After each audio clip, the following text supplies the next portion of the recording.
Utilisez-vous. En Non mais cet homme est 2018, ahurissant. porte-parole du gouvernement. Ce que vous venez de faire, c'est super. Messieurs, dames, bonjour et bienvenue sur Juste Milieu aujourd'hui pour un nouvel épisode de Ça discute avec, vous le savez, avec un personnage que vous connaissez tous. À n'en pas douter, c'est Charles Gave aujourd'hui qui nous fait l'honneur d'être sur Juste Milieu. Avant toute forme de discussion, cher Charles, comment allez-vous? Oui, mais bien. Mais je suis pas l'homme du juste milieu, moi. Hein. Ah bah c'est ça qui est bien, Moi, c'est ça qui est bien, au contraire. Je suis plutôt l'homme de juste extrême, mais c'est pas grave. Vous pouvez y aller, posez-moi des questions sur le juste milieu, mais c'est pas mon forté, le juste milieu. C'est pas mon truc. Ça va faire un joli Voilà. mélange. Ça va faire un joli mélange aujourd'hui, justement. Alors, on a de nombreux sujets qui nous attendent, mais je ne résiste pas à l'envie, en introduction, en apéritif, on va dire, de revenir avec vous. Je sais que vous êtes aussi un amoureux du ballon ovale. Cette Coupe du Monde de rugby, Ouais. quel bilan on en tire. C'est original comme introduction avec vous. C'est juste mieux. Mais c'est tout à fait. Parce que le bilan, si vous voulez, c'est que il y avait 3 ou 4 équipes qui étaient très fortes, qu'elles se sont battues les unes des autres, et ça s'est fait à un point d'écart. Mais quand même, il y a un léger souci avec le fait que la Fédération française de rugby n'a aucun pouvoir sur le monde de l'arbitrage. Et qu'il serait temps que l'arbitrage cesse d'entre les mains des anglo-saxons, parce que j'ai quand même l'impression qu'une décision a été prise au niveau le plus élevé, qu'il est hors de question que la France soit jamais championne du monde, parce qu'elle aurait dû battre la Nouvelle-Zélande. Il y a deux Coupes du Monde en Nouvelle-Zélande. On avait été battu aussi par l'Afrique du Sud de façon un petit peu douteuse lorsqu'elle avait encore lieu en Afrique du Sud. Donc parfois on a l'impression que les arbitres ont un œil tout à fait indulgent en ce qui concerne les gens qui jouent contre la France, pour peu qu'ils soient du monde anglo-saxon. Si ça avait été une finale entre l'Argentine et la France, on aurait peut-être on aurait eu une chance quoi, mais là, pas vraiment. Là, malheureusement, on va devoir évoluer avec nos regrets en tout cas jusqu'au prochain tournoi à destination sans Antoine Dupont. Voilà, c'est l'info qui tombe maintenant, qui va s'amuser en rugby à 7. Voilà. Mais Ouais, surtout qu'il y a eu comme par exemple la charge sur le coup de pied de Blanc, de Colby. j'ai enlevé mes lunettes d'ailleurs, tiens. Je sais pas pourquoi elles sont de couleur. les aléas du différent. Alors allons-y. Et du coup, voilà, cette introduction, voilà, vous parlez de l'Argentine, c'est parfait, l'introduction est toute trouvée, enfin la transition est toute trouvée. C'est justement en Argentine où nous allons pour notre premier thème, l'arrivée au pouvoir de Javier Milei. Alors, un personnage tout à fait curieux. Je vous laisse le soin, Charles Gave, de nous le présenter, parce que c'est vrai qu'il n'a pas fini d'attiser les passions et les tensions, une sorte de fusion entre Donald Trump et Emmanuel Macron. On ne sait plus trop où donner de la tête. Est-ce que vous pouvez nous résumer un petit peu qui est ce personnage? Non, il a rien à voir avec Emmanuel Macron, puisque, si vous voulez, la base de son raisonnement, c'est quand même de dire que l'État, c'est le problème. C'est un anarchiste, mais de droite, quand même. Donc, il dit simplement, et je crois qu'il veut fermer, les 2 tiers des ministères en disant qu'ils servent à rien, et qu'il veut garder à peu près les ministères régaliens. Donc, il est exactement le contraire de Macron, que le régalien n'intéresse absolument pas, mais qui veut absolument développer les dépenses de l'État partout avec de l'argent qu'il ne gagne pas et que personne ne gagne et qu'on emprunte. Donc, il est aussi loin de Macron qu'il est possible. Il a pas mal de liens intellectuels avec un certain nombre d'anarchistes de droite aux États-Unis, dans lequel je mettrais avec beaucoup de facilité un homme comme Milton Friedman, par exemple. Le seul point de désaccord que j'ai avec lui, c'est qu'il veut dollariser l'économie argentine, c'est-à-dire qu'il veut remplacer la monnaie locale par le dollar. Et à mon avis, c'est remplacer la peste par le choléra, quoi. Il y a aucune raison. Il ferait beaucoup mieux de mettre, je sais pas, une monnaie indexée sur l'or ou quelque chose comme ça. Mais la réalité de ce gars-là, c'est que c'est la fin un petit peu de la social-démocratie crapuleuse qui existait en Argentine, qui était arrivée avec Perón, de péronisme, et qui était un gouvernement qui était corrompu et qui reliait les syndicats, c'est-à-dire une espèce de gauche étatique, avec un pouvoir quasiment militaire et une corruption considérable. Et ça fait, il faut se souvenir que l'Argentine à la fin de la Deuxième Guerre mondiale, était le deuxième ou troisième niveau de vie du monde. Quand vous allez à Buenos Aires, vous pouvez pas vous empêcher d'admirer la qualité des constructions. Ça ressemble à Paris, c'est une très belle ville, mais tout tombe en ruine. Donc l'Argentine vous donne un exemple parfait de ce que pourrait être la France si on continue sur le chemin dans lequel on est, parce que toutes les erreurs qu'on a fait, ils les ont fait 10 ans avant nous, quoi. Et donc il est heureux de voir que pour une fois, un régime complètement imbécile sort du côté de la liberté et de la baisse du poids de l'État plutôt que de plus d'État et moins de liberté, quoi. Si vous prenez Macron, toutes ses solutions, c'est toujours plus d'État et moins de liberté. Là, ça va dans l'autre sens, c'est une bonne nouvelle. Et ce qui est intéressant, c'est que l'Argentine était un pays où ils avaient essayé de distribuer les produits de la corruption à peu près tout le monde. Et il est quand même intéressant de voir que ils sont arrivés à un tel état de décrépitude qu'aujourd'hui, il y a 56% des gens qui ont voté pour arrêter d'être corrompus. Qui pour moi était une question que je me posais toujours sur la France, c'est comment va-t-on s'en sortir s'il y a 60% des gens qui touchent des prébendes de l'État? Eh ben, la réponse, c'est quand ces prébendes ne valent plus rien parce que la monnaie ne vaut plus rien, ben, les gens disent, j'ai rien à perdre à voter de sortir de mes prébendes puisque de toute façon, ça vaut rien. Donc, c'est ce que disait REF, c'est que le taux de change d'une monnaie, c'est l'égout collecteur des droits non gagnés. Qui était une belle formule, il avait le don des belles formules. Donc, les droits non gagnés, on en distribue en France depuis je sais pas combien de temps. On en distribue en Argentine. En Argentine, ils sont arrivés à une valeur de 0. Donc, ben, ils disent, on va changer parce que ça marche pas. Ce qui prouve qu'il faudra sans doute que les droits non gagnés arrivent en France à 0, à une valeur de 0, pour que les Français se réveillent de leur longue torpeur et décident de préférer la liberté au collier attaché autour du cou. Et donc, moi, je trouve que c'est une bonne nouvelle. Et c'est une excellente nouvelle aussi pour une autre raison, c'est que vous avez tout le continent sud-américain. Et pour ceux qui nous écoutent, je voudrais signaler quelque chose, ils sont probablement pas au courant, mais dans le continent sud-américain, il y a d'importants marchés obligataires.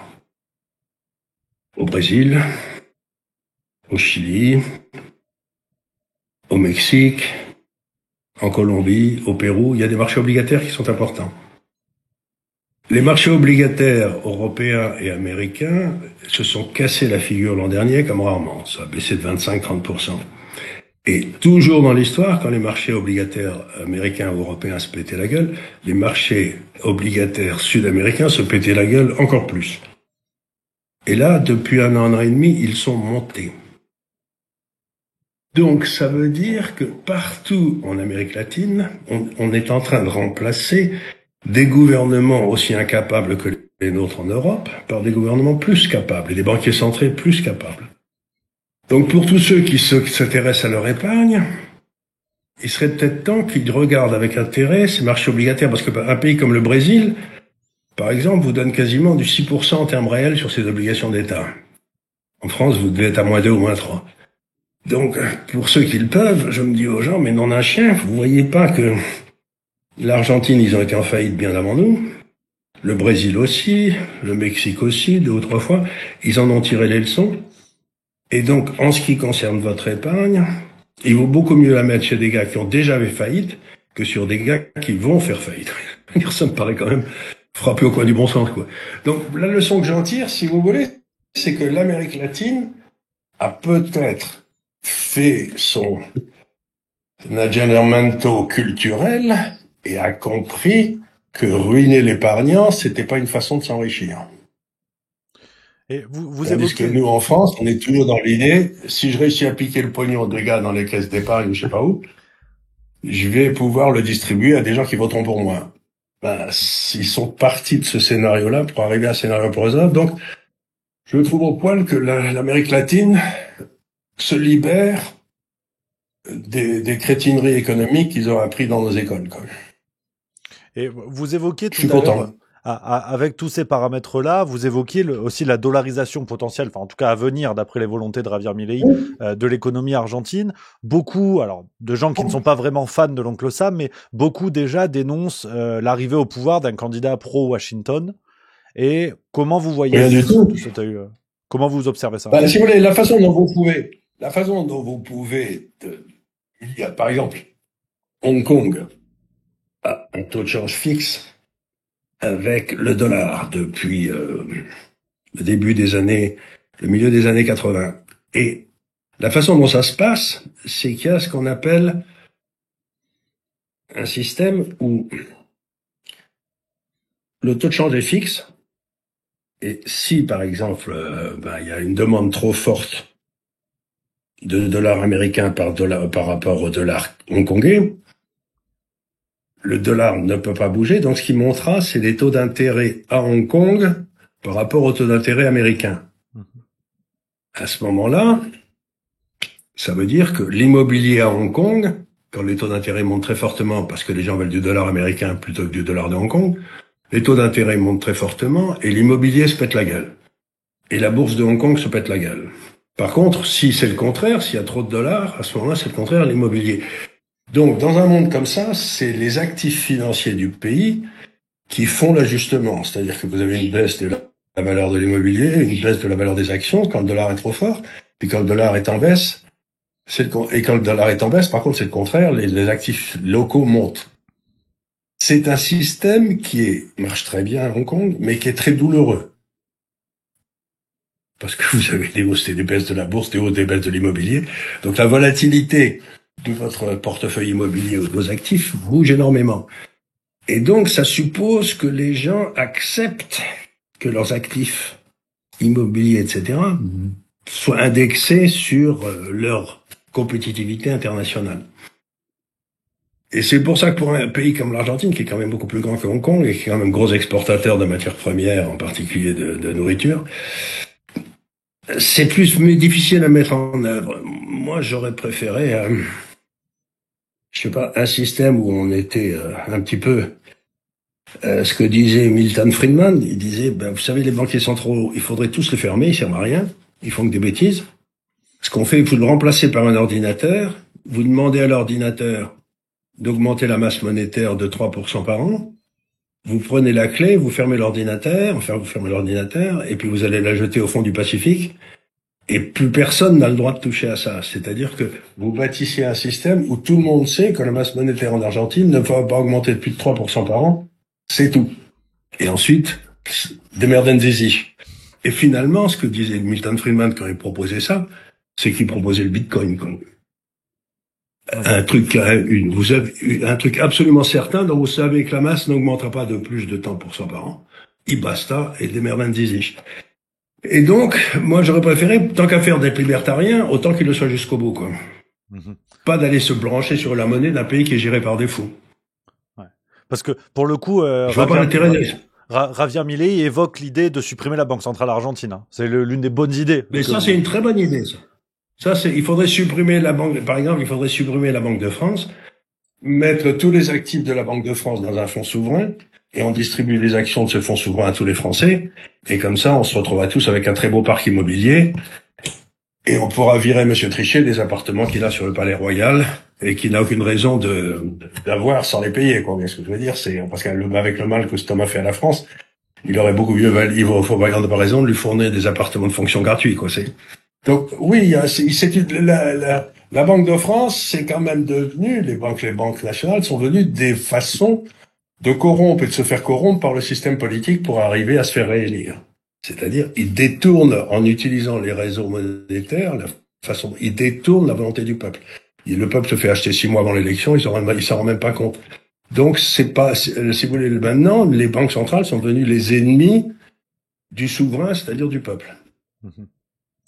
Et on discute avec vous, Charles Gave, là, de l'aspect financier et économique de l'arrivée au pouvoir de Javier Milei. Il y a aussi tout un volet social qui inquiète jusque dans la première page de Libération, hein, qui commence à paniquer parce qu'effectivement, Milei arrive avec des propositions qu'on pourrait classer sur l'échiquier qui n'a plus beaucoup de sens, mais c'est un autre débat, à l'extrême droite. Il est, par exemple, contre l'avortement, mais pour la vente des organes humains, par exemple. Là aussi, sur ce volet plus social par rapport à l'arrivée au pouvoir de ce monsieur, comment vous vous positionnez ? Si vous voulez, je crois que la vente des organes du corps, c'est complètement interdit par le droit français. Ça s'appelle la réification du vivant, et c'est complètement interdit. Donc, en ce qui concerne le droit français, c'est pas possible. Maintenant, si, par exemple, chez Orban, quand Orban a pris le pouvoir, c'était en Hongrie, donc il y a, 12, 15, 16 ans par là. Ce qui s'est passé, c'est qu'il est arrivé dans un pays qui était ruiné, avec une dette extérieure, avec un déficit budgétaire, enfin bref, la France. Et il a pris 4 ou 5 décisions qui étaient fondées sur des principes forts. Le premier, c'est que la Hongrie était un pays chrétien, qui était déjà une nouveauté par rapport au laïcisme ambiant. La deuxième, c'est qu'il a pris une deuxième série de décisions qui était qu'il fallait que les revenus des gens viennent du travail et non pas des transferts. Ça a aussi beaucoup stimulé les gens, quoi. La troisième, c'est que la Hongrie était un pays fondé sur la famille. C'est-à-dire que, par exemple, si une famille a 3 enfants, ils ont droit à une maison gratuite. Donc, il fait tout ce qu'il peut pour que la démographie redémarre, et elle redémarre un petit peu. Et la quatrième, c'était au peuple hongrois et à lui seul de déterminer qui venait vivre dans les frontières de la Hongrie. Donc, il a refusé toute immigration.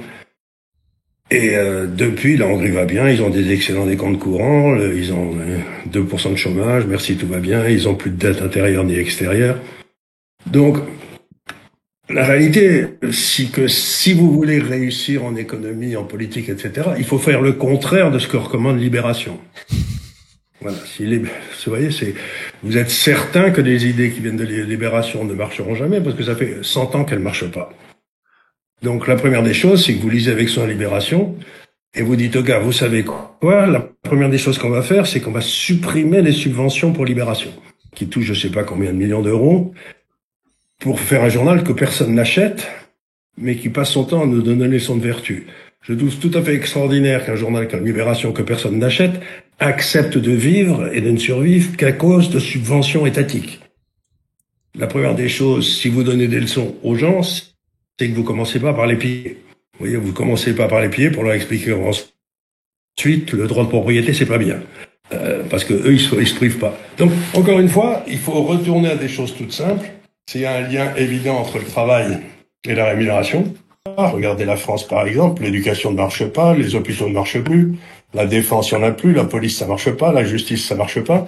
Donc, plutôt de s'occuper de je sais pas quoi, la police, l'État devrait s'occuper de l'armée, de la diplomatie, de la justice et de la police, et laisser le reste bien tranquille à la population, pour que chacun puisse faire ses expériences dans son coin et réussir ou échouer.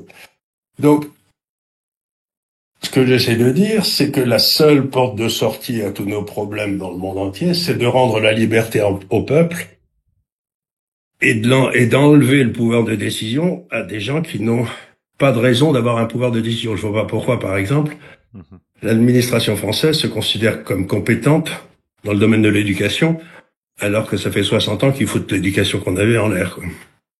Donc, il me semble que la solution, c'est il faut faire redescendre toutes les décisions vers le bas.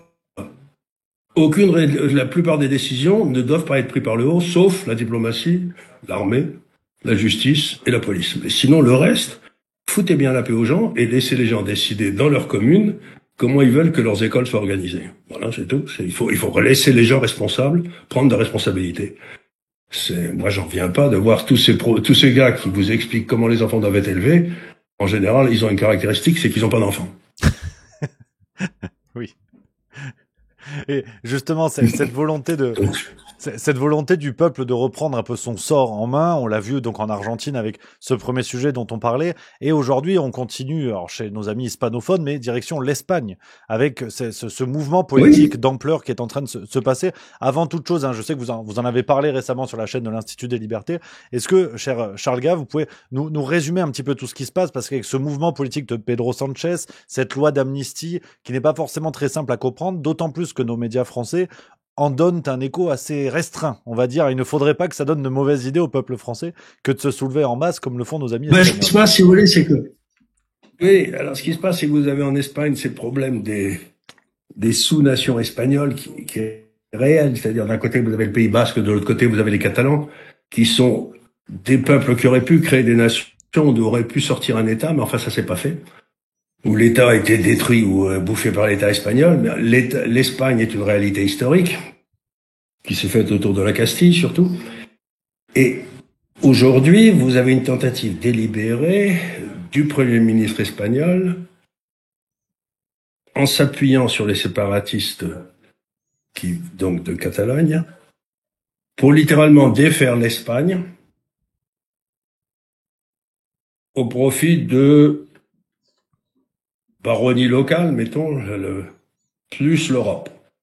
Donc l'Espagne, c'est un peu le laboratoire européen où on arrive enfin à la destruction des États pour être remplacé par des provinces, des Länder, allez, comme en Allemagne, et l'abandon de toutes les souverainetés de l'État espagnol à l'Europe.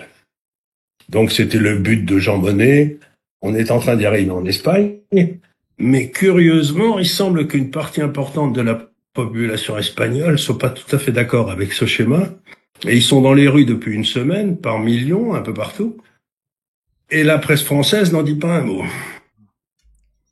Ce qui est quand même assez étonnant quand vous voyez les foules qu'il y a partout. Si vous avez 10 000 gars qui se traînent dans Paris avec une manif sur je sais pas quoi, on parle que de ça au journal de 20h, mais là vous avez des millions de gens qui demandent, qui disent littéralement leur slogan, c'est aussi curieux que ça paraît, ça ressemble beaucoup au slogan de Orban d'ailleurs, c'est l'Espagne est un pays catholique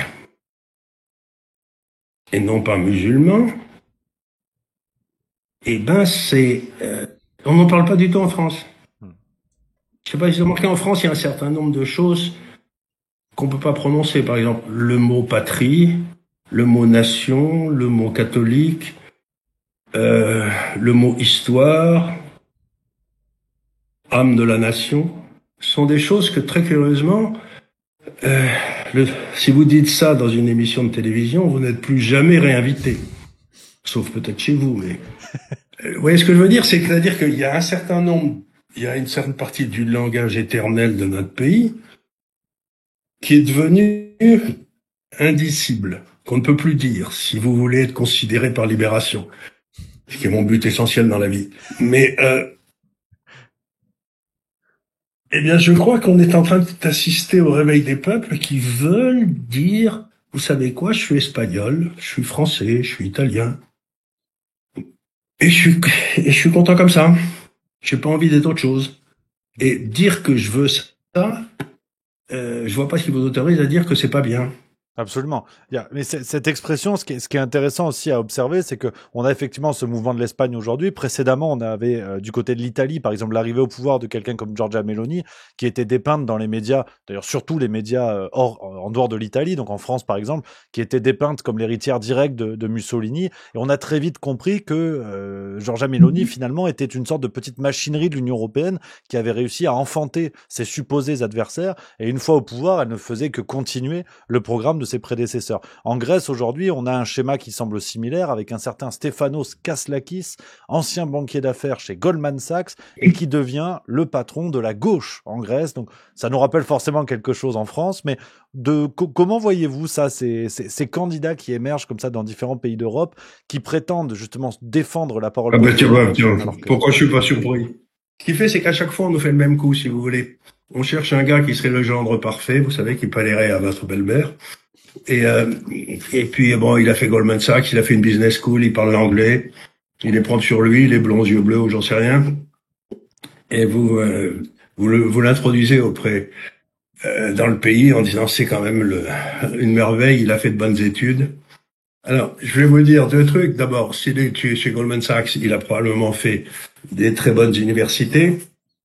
Et si l'école de Goldman Sachs, c'est qu'il a sans doute aucun caractère, ce qui était d'ailleurs nécessaire pour faire de très bonnes universités. Donc, on est en train de vous imposer des Macron partout, qui sont gentils, qui sont propres sur eux, qui n'ont pas de caractère et qui feront ce qu'on leur dira de faire. En général, ils sont aussi ces gars-là d'ailleurs, Young Leaders of America. Vous savez, ça fait partie des gars de Davos, etc. J'imagine que le grec, il doit faire partie des Young Leaders of America aussi. Donc, ils font le même coup partout. Et ça marche souvent. Mais ce qui est stupéfiant, c'est que ils ont fait ça en Amérique latine, pour revenir à ce qu'on disait au début de cette émission, pendant très longtemps.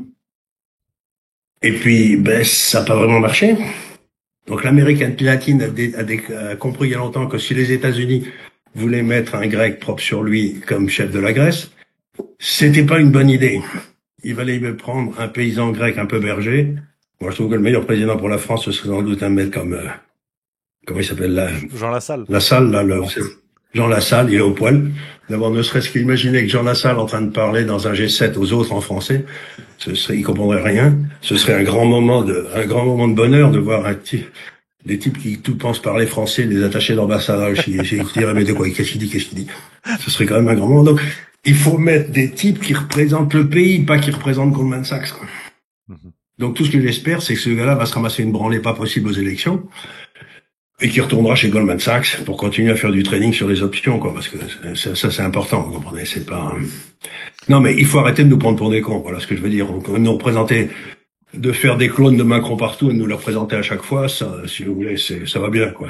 On se fait avoir une fois, deux fois, trois fois, mais pas tout le temps, quoi. Enfin, j'espère. Oui, ça, l'avenir nous le dira, mais finalement, est-ce que, alors, c'est passé en Italie avec Giorgia Meloni, mais on se rappelle quand même de cette séquence peu de temps, quelques jours avant les élections, l'intervention de Ursula von der Leyen, d'ailleurs, qui était en plein Atlantic Council, si je ne dis pas de bêtises, qui avait expliqué que si les Italiens ne votaient pas comme il faut, l'Union européenne, d'ailleurs, n'hésiterait pas à intervenir. Elle avait une formulation assez curieuse, qui la rapprochait d'ailleurs plus de Star Wars et Palpatine que de la géopolitique et de l'Union européenne, mais on a quand même cette notion même d'ingérence de l'UE. La réalité est assez simple, c'est que cette espèce de coup d'État qui s'est produit en Europe pour créer l'euro a donné à ce groupe de gens la possibilité de couper l'accès à la monnaie à tout moment. On l'a très bien vu lors de la crise grecque, c'est que les Grecs, ils ont voté pour sortir de l'Europe, de l'euro, en disant que c'est que cette connerie. Et on leur a dit, bon, vous avez plus un rond dans les banques, et toutes les banques sautent, et donc ils ont été obligés de se coucher. Donc ce qu'a dit Madame von der Leyen, c'est qu'on va faire le même coup à l'Italie, on va couper les lignes de crédit aux banques italiennes de la Banque centrale, et ce sera fini. Et c'est le coup qu'ils ont fait à la Russie aussi, quand ils ont nationalisé les réserves de change à la Russie. Mais les Russes, qui n'étaient pas nés de la dernière pluie, avaient préparé d'autres moyens de paiement que le SWIFT et le dollar, et donc ils ont fait un grand doigt d'honneur au monde, et ils sont pas du tout écroulés en 24 heures, comme le pensait ce brave homme de Monsieur le maire. Donc, il faut bien se dire que il faut préparer le terrain si vous voulez quitter, si vous voulez redevenir indépendant. Mais ça veut dire donc que vous aurez un banquier central qui sera d'accord pour essayer de monter un système bis qui se mettra en place dès le moment où on essaiera de faire sauter. Mais c'est pas avec des vendus au pouvoir comme les banquiers centraux actuels en Europe que vous allez arriver à ça.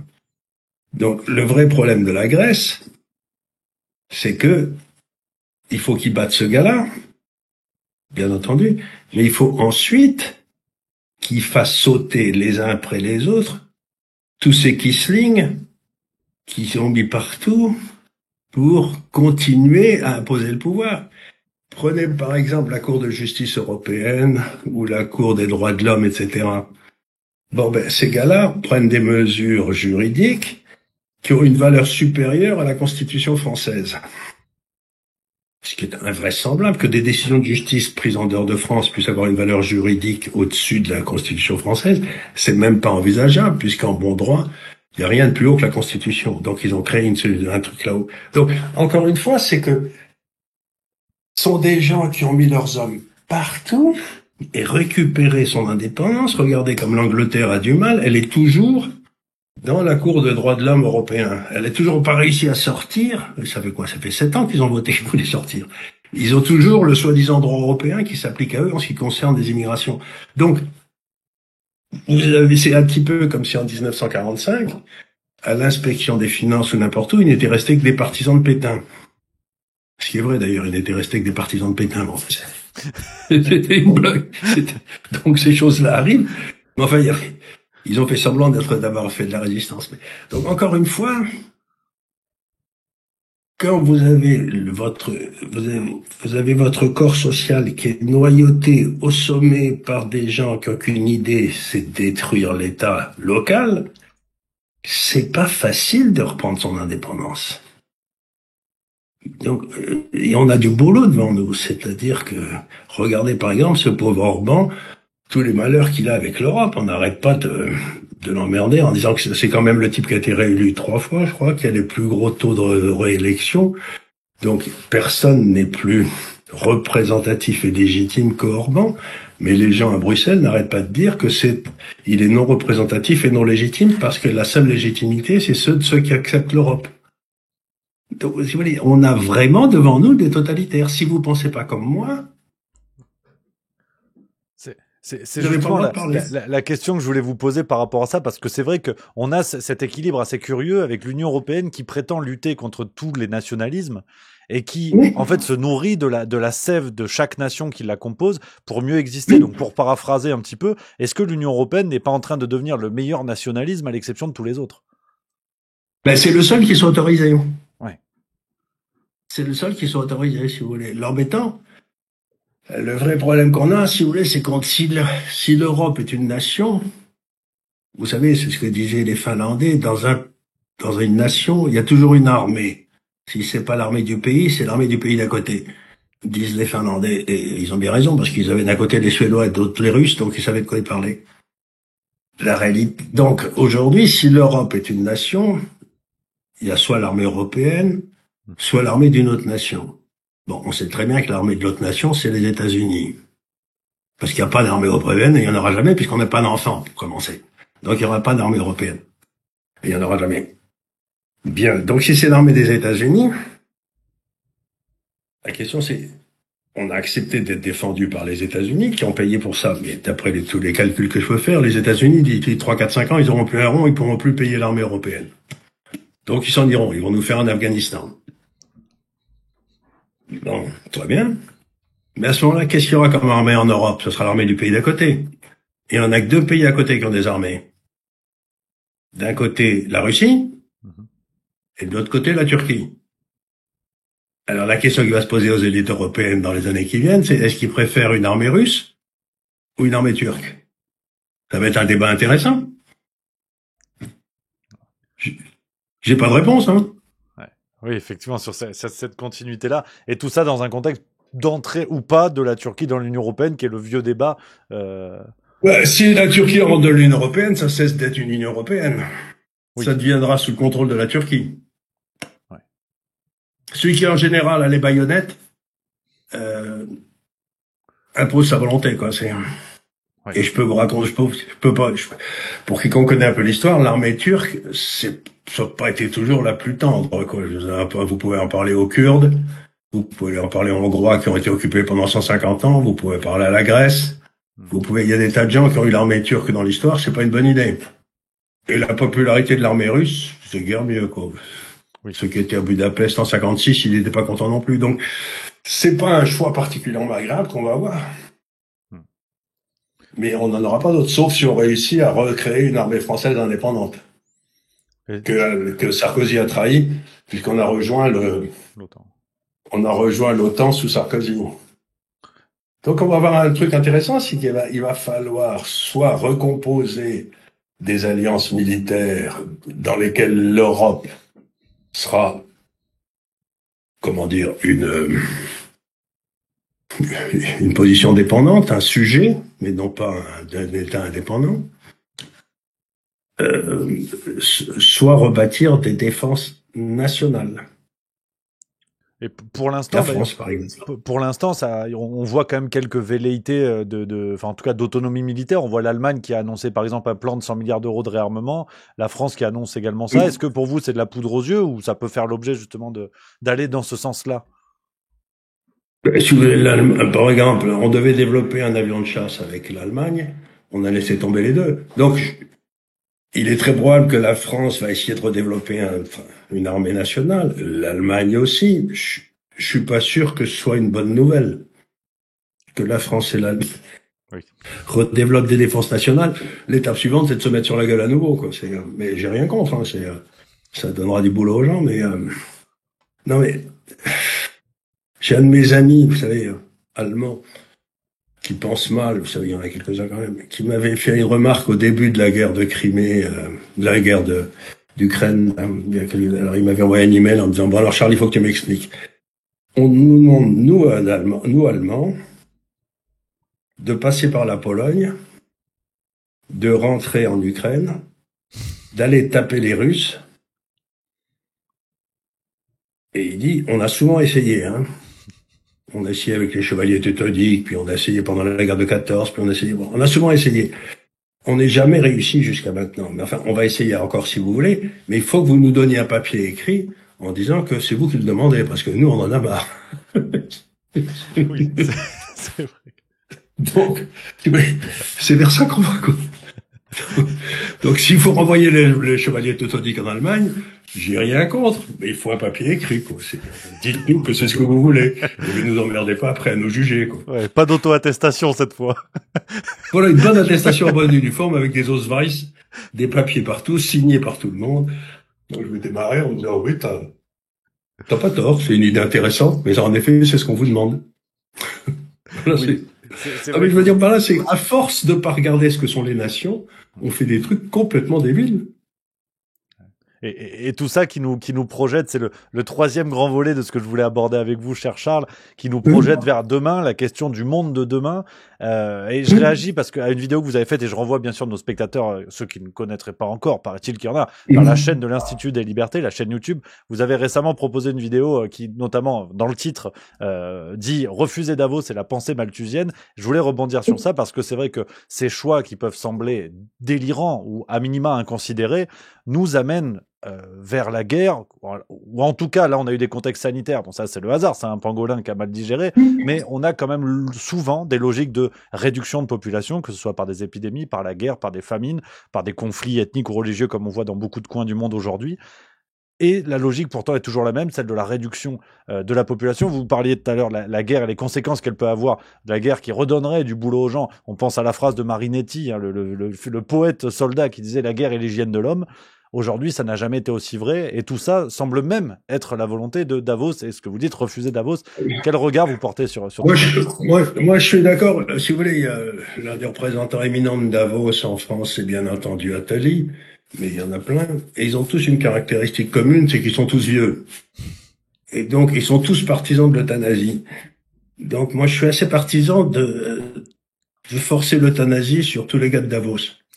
C'est-à-dire que, oui, si vraiment Attali trouve qu'à partir de 70 ans, on ne sert plus à rien, ce qui est dans son cas est très juste, mais lui, il servira à rien à partir de 20 ans. Donc, de 20 ans jusqu'à aujourd'hui, il n'a jamais servi à rien.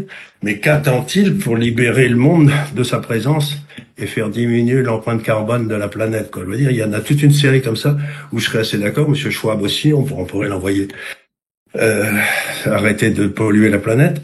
Donc, non, je dis ça en plaisantant, mais la réalité, c'est assez simple, si vous voulez, c'est que il y a eu une réunion qui s'est passée à Londres il y a quelques semaines, qui a été faite par un nouveau mouvement qui s'est lancé sous l'égide de Paul Marshall avec Jordan Peterson, Constantin, etc. Toute une série de gens, ça a duré 3 jours, il y avait 2500 personnes, ça venait de tout le monde anglo-saxon. C'était pour, justement, lutter contre le malthusianisme. L'idée qu'il n'y en a pas assez est une idée qui a toujours été fausse dans l'histoire, dans la mesure où on laissait les gens libres, parce que le cerveau humain a une capacité infinie à résoudre des problèmes, à condition qu'il soit libre. Donc l'idée, par exemple, qu'il n'y aura pas assez d'énergie pour tout le monde est une imbécilité crasse. Moi, j'ai 80 balais. Il y a 50 ans, j'avais déjà entendu ça avec toute une série de types extrêmement intelligents qui m'expliquaient que il restait de l'énergie pour 10 ans et qu'après on allait tous mourir de faim dans le noir. Et le froid, à l'époque, on consommait 50 millions de barils par jour de pétrole. Il y en avait pour 10 ans. Aujourd'hui, donc 40 ans après, on est à 100 millions de barils de pétrole par jour, et il y en a pour 20 ans. Donc l'idée qu'il n'y en a pas assez est idiote, parce que la quantité dépend du prix. Vous voyez ce que je veux dire? Quand le prix était à 2 $ le baril, il n'y en avait peut-être pas assez, mais à 100 $ le baril, vous en aurez trop. Vous voyez ce que je veux dire? C'est-à-dire que les gens... Donc cette idée qu'on a passée pour tout le monde est extrêmement intéressante pour les gars qui sont au pouvoir. Parce que s'ils sont au pouvoir et s'ils réussissent à organiser la pénurie, ils se retrouvent dans le meilleur des mondes pour eux, c'est-à-dire c'est eux qui distribuent les tickets de rationnement. Vous vous rendez compte le bonheur? Vous êtes là, c'est vous qui distribuez les tickets de rationnement. Et donc vous êtes dans une position de puissance, d'importance. Mais dans un marché libre où il n'y a pas de ticket de rationnement, ces gars-là servent à rien. Ils se retrouvent, je sais pas, dans une station-service à pomper de l'essence chez les gens. Parce qu'ils sont bons à rien.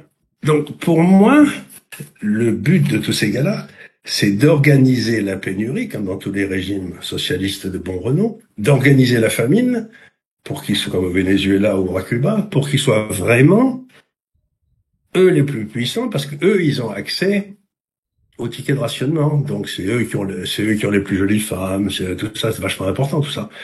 Et donc, faut pas se foutre de la gueule des gens. Ces gars-là ne cherchent pas notre bien. Ils cherchent à nous appauvrir pour pouvoir nous asservir.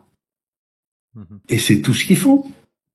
Vous écoutez ce que dit Monsieur Schwab, vous écoutez ce que dit Bill Gates, vous écoutez ce que dit Attali, c'est de nous appauvrir pour nous asservir, et le but est de nous empêcher de bouger.